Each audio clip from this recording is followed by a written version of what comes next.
Hey, what's going on guys? Welcome back to a brand new Division video. What I guess today is the most underrated PvP build in my opinion.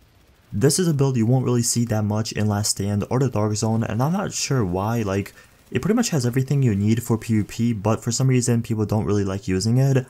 I'm not sure about you guys, but whenever I use this build, I dominate in Last Stand or the Dark Zone, and as I said, it pretty much has everything you need in order to survive, in order to kill people fairly easy in PvP. So I decided to make this video and share with you guys. I do understand this build is not for everyone because some people have different playstyles. Some people rather prefer having a bit more health or more skill power or anything like that. But I'm just asking you guys to try this build out and let me know what you think about it. If you used it before, let me know in the comment section below how you like this build, because as I said, personally I'll give this build a 9 out of 10 because how good it is and how reliable it is in many situations. So if you guys do enjoy this video, don't forget to leave a like, subscribe for my videos, and without further ado, let's get right into this build. So starting off first, I'm going to show you guys my abilities and what I use with this build. So what I'm using is a Tactical Scanner Pulse and a Booster Shot. Obviously you can go with something a little bit different. You can use a support station, you can use a turret like a shock turret or a flame turret with a Booster Shot, or even Overdose if you don't like using Booster Shot or if you want your heals to be even better. But in my opinion, I feel like you have enough skill power on this build for your Booster Shot to be very, very effective. As you guys can see, it does heal me for around 124,000, which is pretty high for a Booster Shot. And then my Pulse does a lot of critical hit chance and critical hit damage, which is very useful as well. As for the talents, I'm using the same ones I've been using forever. What it is Critical Save, Strike Back, On the Move, and Steady Hands. You guys can always replace Steady Hands, I just use it because my accuracy isn't really the best. But you guys can use something else like Triage or whatever. I just like using Steady Hands, as I said. Anyways, moving right into the build, as you guys can see, it does consist of a 3 Tactician and a 3 high-end sort of build. And I'm going to be honest with you guys, I'm not sure why no one uses this build, at least not really anyone I play with or play against, because you can 100% tell when someone's running this build because their damage is going to be decent, their heals are going to be really good. It's pretty easy to tell whenever someone's using this build, but like I said, I hardly see it in Last Stand or the Dark Zone, so that's why I am making this video. I'm not gonna lie, the only thing that's not really the best about this build is the damage. You're obviously not going to be 5 or 6 shotting a person across the map with this build because how much electronics you have and how much more firearms you can actually get, but instead you have to spec in a little bit more into skill power, a little bit more to electronics, so this build is a bit more balanced out. So as I said, the only downfall of this build is the damage, but if you can get used to that and accept it, this build, as I said, is a 10 out of 10 build for PvP. So really quickly, for the weapon, I'm actually using a lightweight M4. What it comes with is Adept, Responsive, and Deadly. In my opinion, this is the best weapon talent combination for a assault rifle because you pretty much are benefiting from everything like Deadly since you have Adept, and then Responsive, extra damage when you're close, and whenever you play PvP, you obviously know you're going to be really, really close to one another.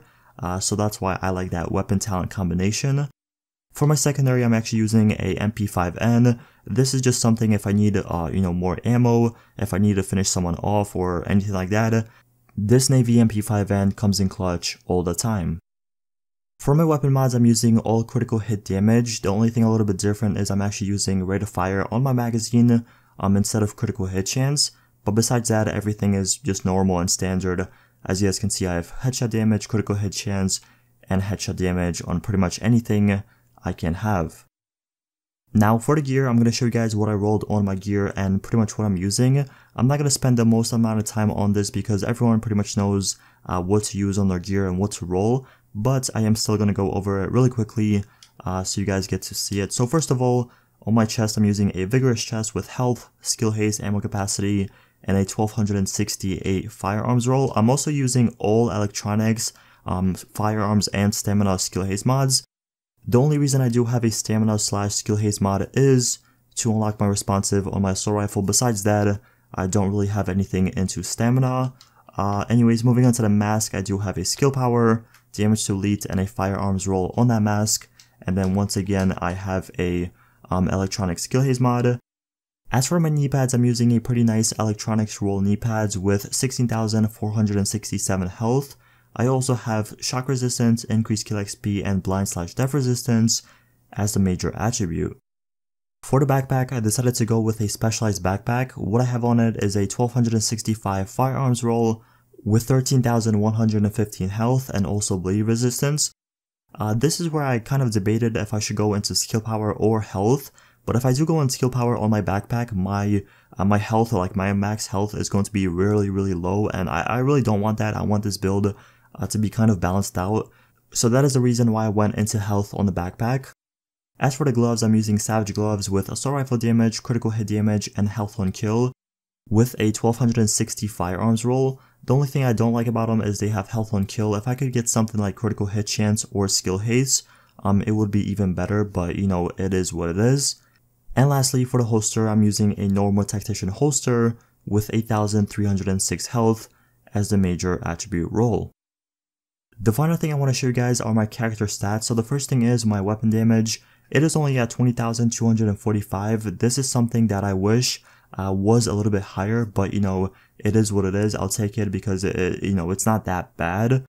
Also, my critical hit chance is only 5.50%, but keep in mind that does go up to about 23 or 24% with Adept, and my critical hit damage is at 114%, which isn't bad at all. Next up, for my max health, I'm sitting at 210,000 and 31.72% armor mitigation, which isn't that low at all. And lastly, for my skill haze, I'm sitting at 39%, which is going to get improved in Last Stand by a little bit. And even something like the Dark Zone, still having 39% skill haze is pretty good for any ability you decide to use. Anyways, that pretty much concludes the video. Thank you guys so much for watching. Don't forget to leave a like, subscribe for more videos. If you guys have any questions, feel free to ask in the comment section below. I respond to all my comments. But once again, thank you so much for watching, and I'll see you guys in the next one.